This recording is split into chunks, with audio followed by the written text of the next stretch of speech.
தொடர்ந்து கல்வியாளர் திரு நெடுஞ்செழியன் நம்மோடு இணைப்பில் இருக்கிறார். அவரிடம் பேசலாம். வணக்கம் சார்.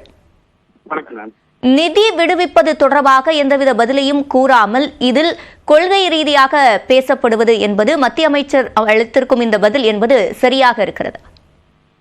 இல்ல, இது நிச்சயமாக ஏற்புடையதில்லை. ஏன்னா இது வந்து கல்வி வேறு, அதாவது ஒரு கண்ட்ரியோட டெவலப்மெண்ட் ஃபேக்டர்ஸ் வேற, அரசியல் வேற.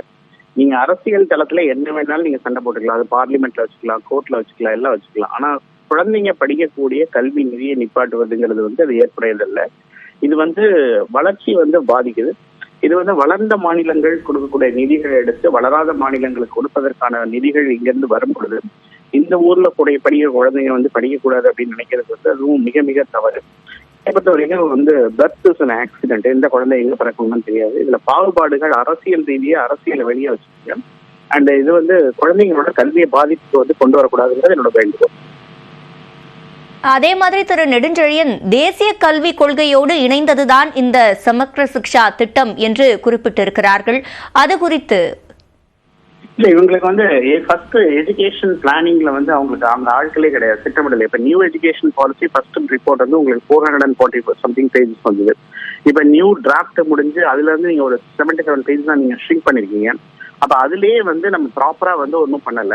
இன்னொன்னு வந்து திட்டமிடலை பொறுத்த வரைக்கும் பள்ளிக்கு இப்ப நீங்க வந்து சிங்கிள் என்ட்ரன்ஸ் எக்ஸாமினேஷன் கொண்டு வரணும், இன்ஜினியரிங் மெடிசன் எல்லாம் ஒன்னா கொண்டு வரணும்னா இது வந்து நியூ எஜுகேஷன் பாலிசியில் இது எப்படி பாசிபிள்? இப்போ ஒரு மெடிக்கல் படிக்கிற பையனை வந்து என்ட்ரன்ஸ் எக்ஸாமினேஷன் வந்து நீங்க டிசைனுக்கோ இந்த டிசைனை படிக்கணும் வந்து நீங்க வந்து ஆர்ட்ஸ்க்கோ எல்லாத்தையும் ஒன்னா கொண்டு வரேன் அப்படிங்கிற பேர்ல குழப்பி இந்தியாவோட கிராஸ் என்ரோல்மெண்ட் ரேஷியோ இப்ப 28.6 தான் இருக்கு, 28.4 இருக்கு. இதை நீங்க என்இபி கொண்டு வந்தீங்க அப்படின்னா இந்த மாதிரி தேர்வுகள்ல முறைகேடுகள் அந்த இதுல வந்து அப்ளிகேஷன் போடுறதே விண்ணப்ப வசதியற்ற மாணவர்கள், ஏழை மாணவர்களுக்கு நிறைய குழப்பத்தை கொண்டு வந்தோம் அப்படின்னா கல்வி வந்து இன்னும் வந்து நம்ம மாணவர்களோட என்ரோல்மெண்ட் வந்து கீழே குறைஞ்சு போச்சுன்னா இன்னைக்கு உலக நாடுகள்லாம் வந்து அவங்க புது தொழில்நுட்பம் நிறைய பொது கண்டுபிடிப்புகள் இந்த யங் குழந்தைங்களை வச்சு அவங்க வந்து, அதாவது வளர்ந்த நாடுகள் என்ன பண்றாங்கன்னா மனித வளத்துல இன்வெஸ்ட் பண்ணி அதன் மூலமா அந்த நாட்டின் வளர்ச்சியை வந்து பாக்குறாங்க. நம்ம இங்க மனிதர்களை அழித்து எப்படி பண்ணலாம் அப்படிங்கிறத பார்க்கணும். இதுதான் நமக்கும் வளர்ந்த நாடுகளுக்கும் உள்ள டிஃபரன்ஸ். நம்ம வளர்ச்சி பாதையில இருந்து போறதுல இருந்து விலகி போயிட்டு இருக்கோம். இது மிக மிக இந்த ஜெனரேஷன் வந்து. நெடுஞ்செழியன், இடையூறுக்கு மன்னிக்கவும், நீங்க இணைப்பிலே காத்திருங்க. தற்போது மத்திய அமைச்சர் தர்மேந்திர பிரதான் செய்தியாளர்களை சந்தித்து நேரடி காட்சிகளை பார்க்கலாம்.